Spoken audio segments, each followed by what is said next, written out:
Welcome back. And joining me now is Democratic Congressman Khanna of California. Congressman Khanna, welcome back to Meet the Press. Good morning, Kristen. Thank you so much for being here. I do want to dive right in and start with this trove of Epstein files that were released. Of course, you and Congressman Massey were behind the push to have these files released. The DOJ says it's withholding large portions to protect survivors, to protect security. Has the Justice Department fully complied with the law, Congressman?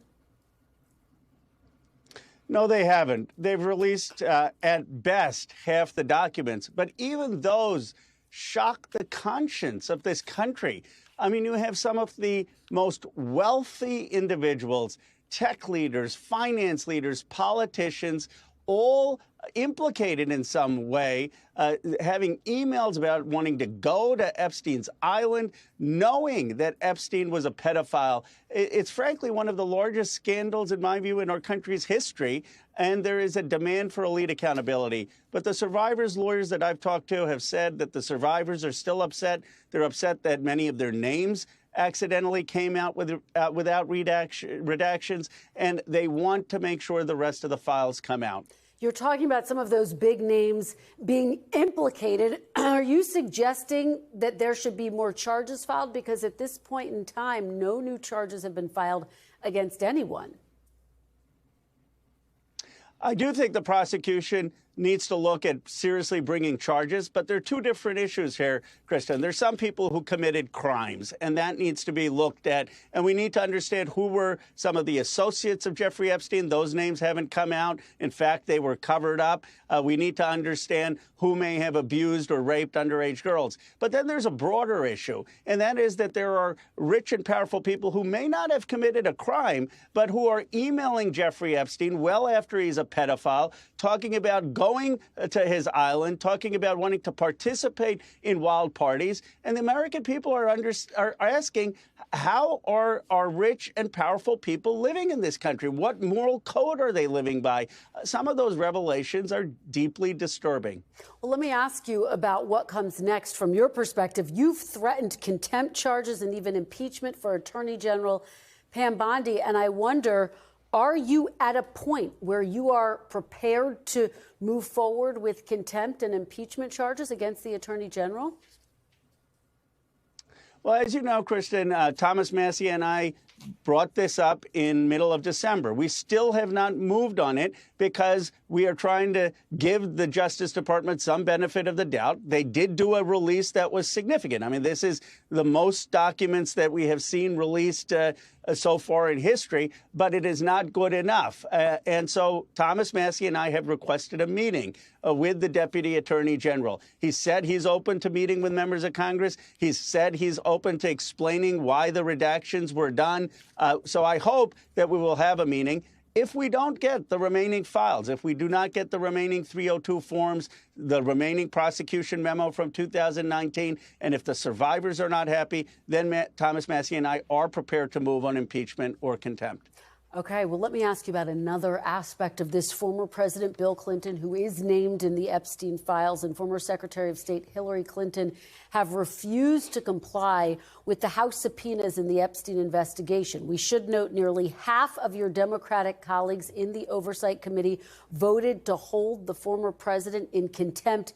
As a result, you voted no, Congressman. I do want to set aside whether you think the subpoenas are fair. Do you think anyone has the right to ignore a congressional subpoena? No, I do not. And that's why I voted for civil contempt. And I've also said that President Clinton should come before the committee, but he should come after all the files have been released, and he should come in conjunction with Donald Trump. But it's premature, in my view, to hold him in criminal contempt. All right, let's turn to the partial government shutdown that, of course, started this weekend. Democrats did not get the DHS reforms that you all were asking for. You got 2 weeks to negotiate. There will be, it's expected, a House vote on Monday to reopen the government. Where do you stand right now, Congressman? Will you be voting yes to reopen the government? I'm not just a no, I'm a firm no, and I'm going to advocate with colleagues that they vote no.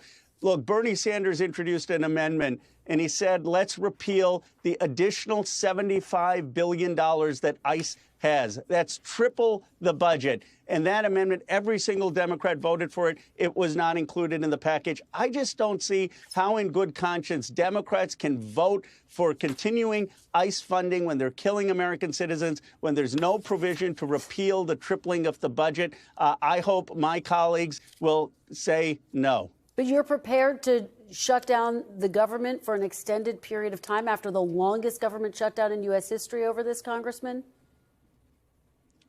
Well, we can bracket the ICE funding. We can open the remaining parts of government. There are a lot of other parts of government that we can fund. The ICE issue should be separated.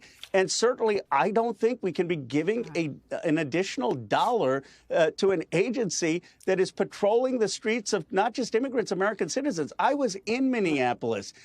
People, third and fourth generation Minnesotans, were talking about tyranny. They were talking about ICE agents going to bookstores. They were talking about ICE agents following them to church. What is going on in our country is a violation of the First, Second, and Fourth Amendments.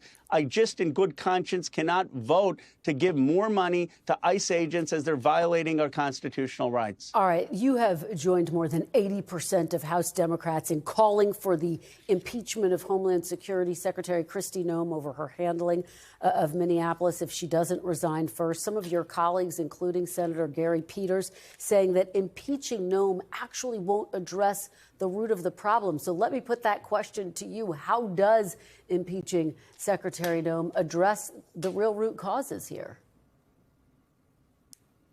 Because it goes after elite impunity. I'm tired of a country where the powerful don't have to take consequences. I mean, Secretary Noem not just turned a blind eye as Alex Petrie was killed.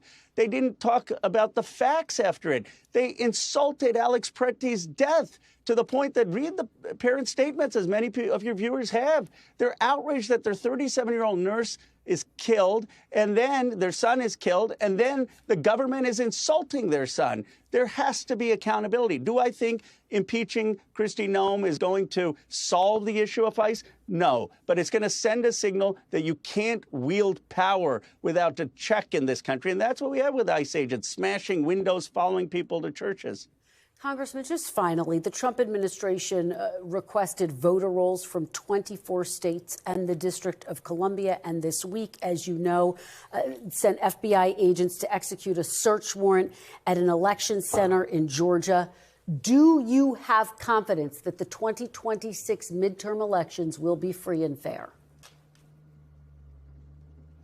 I have confidence we will have an election. I believe they will use every tool in their toolbox to try to interfere with it. But I believe that the American people will overcome it. We'll overcome it by having a battalion of lawyers at the polls, like we did when we passed Proposition 50 in my state in California, like we did in New Jersey and Virginia when Mikey Sherrill and Abigail Spanberger won. We will overcome it by having governors make sure the law is followed and by just having a huge turnout. But we should be under no illusion. They will use every tool to try to make it hard because they know they're losing the public support.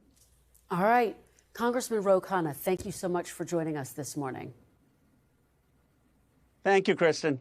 We thank you for watching. And remember, stay updated on breaking news and top stories on the NBC News app or watch live on our YouTube channel.